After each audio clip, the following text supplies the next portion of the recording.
Can institutions commit sin? Of course they can. And to talk about it today, I'm using my Pat McGrath Mothership 6. This is Midnight Sun.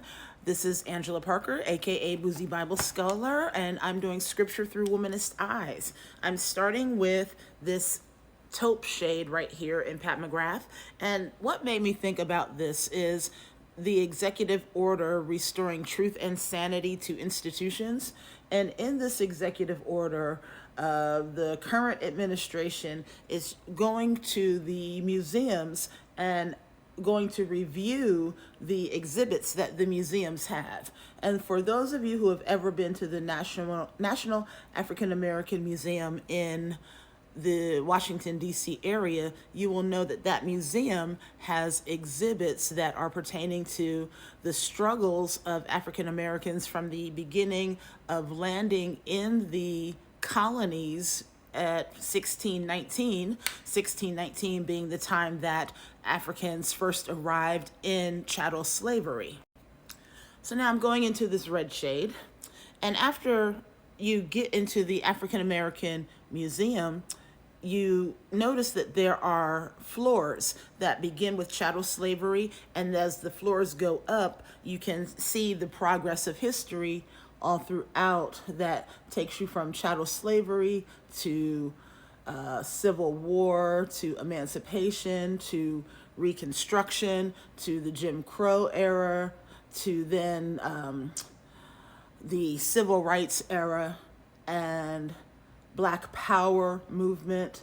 And then from Black Power movement, you can get into the age of Black Lives Matter, the age of Obama, and from there on to where we are now. Well, with the restoring truth and sanity that the current administration has put in their executive order, what they're going to try to do is whitewash this history. So now I'm going into the charcoal right here. I'm going to deepen my outer corner. So what makes me think about sin? I was reading a Substack by Jamar Tisby, and he was talking about how white Christian nationalism has to have its theology whitewash history. And that made me think about a section of my book where I actually had to take it out because I was just talking about way too much. But when we look at Romans 4:25 and we begin to look at sin and trespasses, when we read our biblical texts, we don't think enough about Paul's context of the Roman imperial context. Paul is executed by the Roman Empire. We forget that. But when Paul talks about sin and bringing people together, he's really oftentimes thinking about communities and not talking to people as individuals. And as he's talking to communities and trying to bring those communities together, what keeps them apart? I'm going into this sparkly red. What keeps communities apart are their quarrels with one another. And usually those quarrels are covetous quarrels. So as he's writing in Romans chapter 4, he uses a word called parapatoma, which we normally translate as trespasses. We normally translate that as trespasses.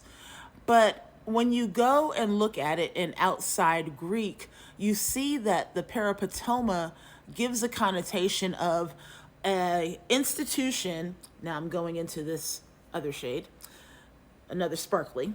An institution that goes and steals from somebody else, talking about the Roman Empire going and stealing from other nations and then placing the stolen goods, the booty, in the empire.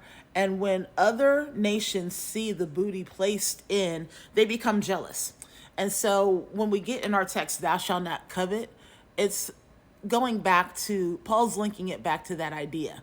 Well, the reason you're coveting is because people unlawfully take it from you, i.e. the Roman Empire has unlawfully taken things from people. It's extracted. So the empire is sinful, or the empire is trespassing because it's unlawfully taking away goods from other people, and they are coveting their goods back. i.e., the empire is sinful. So here is the final look, friends. I think it came out pretty well. My light just went out because my light won't stay on anymore. But I did some Chanel lip, and my scent of the day is Amouage Guidance. So yes, institutions can be sinful, and sin, our concept and idea of sin, must be expanded. Angela Parker, Boozy Bible Scholar, as always, be bold, be brave, be brilliant.